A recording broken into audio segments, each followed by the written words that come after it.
हमारे साथ हैं साध्वी प्रज्ञा भारती जी, जिनसे हम बात करेंगे आज कुछ मुद्दों पर जिसे लेकर बहुत ज़्यादा मीडिया में चर्चाएं हो रही हैं। तो चलिए प्रज्ञा साध्वी जी के पास बात करते हैं। मैम, अयोध्या अभी झलक है और काशी मथुरा भी बाकी है।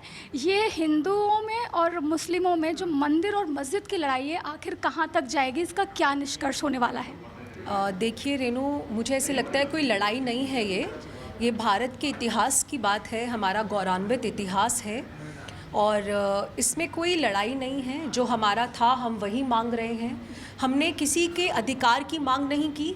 हमने ये नहीं बोला कि ये आपका ज़मीन का टुकड़ा है, आप हमको दे दीजिए। हमने वो मांगा जो हमारा था।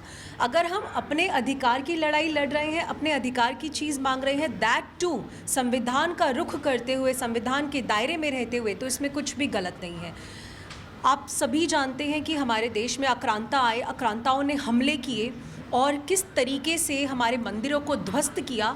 एक मंदिर को नहीं, 40,000 मंदिरों को, उससे भी ज़्यादा की सूची है, उसको ध्वस्त किया। लेकिन हम ये कह रहे हैं कि अयोध्या, काशी, मथुरा, ये 3 प्रमुख हमारी आस्था के केंद्र हैं। क्योंकि आप एक बात समझिए, जब भी इन्वेडर्स आए, आक्रांता आए हमारे देश में, उन्होंने क्यों इन जगहों पर अटैक किए? देखिए, सिटीज़ होती हैं, हर शहर में सिटीज़ होती हैं, नॉर्मल सिटीज़ होती हैं, कोई बिजनेस सेंटर्स होते हैं, कोई टूरिस्ट स्पॉट होते हैं। उस समय अयोध्या बहुत विकास भी नहीं किया था, अयोध्या ने बहुत इकोनॉमिक डेवलपमेंट भी नहीं थी।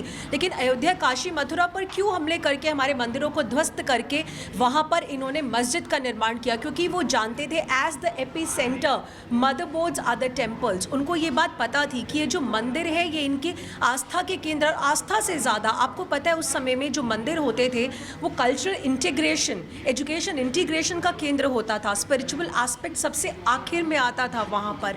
तो इसीलिए वो क्या चाहते हैं कि हमारे इतिहास से हमको अलग कर दिया जाए, हमारे गौरव को हमसे छीन लिया जाए, वो हम होने नहीं देंगे। तो ये तो एक गौरव की लड़ाई है और वो लड़ाई कोई ऐसी लड़ाई भी नहीं है जहाँ पर हम कोई राइट्स कर रहे हैं, कुछ करें, नहीं। हमने संविधान का रुख अपनाया है और पूरे तथ्यों के साथ हम अपनी बातों को रख रहे हैं और तथ्यों पर ही हम विजय भी हासिल करेंगे।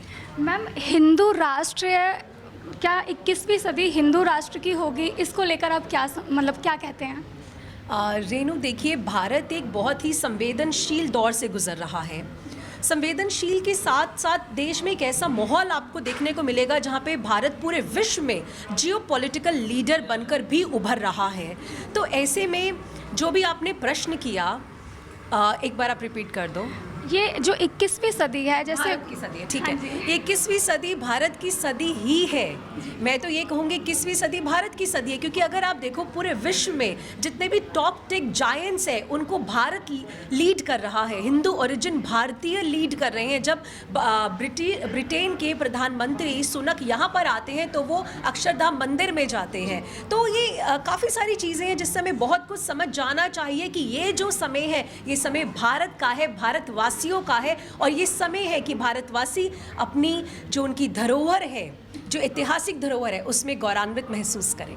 मैम, जिस तरह से हिंदुओं के मुद्दे उठाए जा रहे हैं, मुस्लिम और हिंदुओं के बीच के जो वाद विवाद हमने समय समय पर भारत में देखे हैं, क्या आपको लगता है कि इंटरनेशनल लेवल पर मिडिल ईस्ट जो है हमारा, जैसे यूएई वगैरह जो हैं, तो इन पर क्या असर पड़ेगा? जिस तरह के बीच बीच में कुछ विवादित बयान निकल के आते रहते हैं उस पर। देखिए रेनू, जो वो लोग हैं, I guess they are more progressive than Muslims over here. देखिए, ये भी हमारे भाई हैं, हमारे साथ रह रहे हैं। तो मैं कोई हिंदू मुस्लिम नहीं करूँगी, मैं कभी हिंदू मुस्लिम नहीं करती हूँ। लेकिन मेरा ये प्रश्न है कि अगर कोई भी हमारा भाई कट्टरता की ओर आगे बढ़ता है, रेडिकलाइजेशन की ओर आगे बढ़ता है, तो प्रश्न ये उठता है कि कौन है जो इंडियन माइंडसेट को, इंडियन यूथ को, भारतीय युवाओं का जो दिमाग है उसे तालिबानाइज कर रहा है, उसे रेडिकलाइज कर रहा है। तो हमें जड़ में जाना होगा, ऐसे लोगों को आइडेंटिफाई करना होगा और समाज से उनका बहिष्कार करना होगा। क्योंकि आप ये देखिए कि रिजिडिटी की बात नहीं है और ना ही इसमें कोई गौरव लेने की बात है कि अगर कोई गलत कर दे तो आप बोले सर तन से जुदा। आप बता दीजिए, हिंदू धर्म जैसा सहिष्णु धर्म पूरे विश्व में कोई और है क्या? यूरोप में आप जाते हैं, वेटिकन सिटी में जाकर क्या आप हिंदुत्व की बात कर सकते हैं? क्या आप मक्का में जाकर हिंदुत्व की बात कर सकते हैं? लेकिन भारत ही एक ऐसा देश है जहां पर आप मुस्लिम धर्म की भी बात कर सकते हैं और वहाँ पर क्रिश्चियंस की भी बात, खाली बात ही नहीं, सब मिलकर आपस में सौहार्दपूर्ण रह भी रहे हैं। लेकिन मैं बस ये कहती हूँ कि अगर ये बहुसंख्यक देश है जहाँ पर हिंदू बहुसंख्या में उपस्थित हैं, तो क्या ये आपका फर्ज नहीं बनता जो हमारा है, आप सहर्ष उसे हमें सौंप दीजिए। और कैसी लड़ाई है, लड़ाई तो कभी थी ही नहीं, ये तो बस एक दिल की भावना की बात है। तो अगर आप हमसे जुड़े हैं तो सौंप दीजिए हमें, show us the big heart and hand over us what was hours. Ma'am एक आखिरी क्वेश्चन, वो मैं थोड़ा पर्सनल है इसलिए पूछना चाहती हूँ मैम, ये जैसे राम को मर्यादा पुरुषोत्तम कहा जाता है, इसको धर्म से ना जोड़ते हुए, क्योंकि मर्यादा भी एक व्यक्तिगत तौर पे एक एथिक है, एक तरह से प्रेम सिखाया उन्होंने, मर्यादा सिखाई, तो क्या राम का नाम राष्ट्रीय स्तर पर मतलब उसको बनाने का संकल्प ले सकते हैं? देखिए, प्रभु श्री राम का पूरा जीवन आदर्शवादी जीवन रहा है। Who is Lord Ram? Right action man, जिन्होंने हर चीज़ मर्यादा में बंद कर की। एक आदर्श बेटा कैसा हो? प्रभु श्री राम जैसा हो। एक आदर्श राजनीतिज्ञ कैसा हो? प्रभु श्री राम जैसा हो। प्रभु श्री राम ने सब कुछ आदर्शों में रहकर किया, मर्यादाओं में रहकर किया। और क्योंकि आपने बहुत ही पर्टिकुलर क्वेश्चन किया है, इसलिए आप मुस्कुराएं भी, आपने बोला कि पर्सनल क्वेश्चन है, लेकिन आपके क्वेश्चन का मैं जवाब ज़रूर दूंगी। राष्ट्र मंदिर ज़रूर कहना चाहिए राम मंदिर को, क्योंकि जब राम मंदिर का अभियान चल रहा था, मुझे याद है हम सभी उसका पार्ट बने हैं। और आप जानती हैं इस मुहिम को लेकर जब जन जन में लोग गए हैं तो जाति पाति के भेदभाव से ऊपर उठ चुके हैं। एक सामाजिक समरसता का वातावरण भारत में देखने को मिला और सबसे बड़ी बात, भारतीय स्वाभिमान में बढ़ावा आया है। इससे बढ़कर आपको और क्या चाहिए?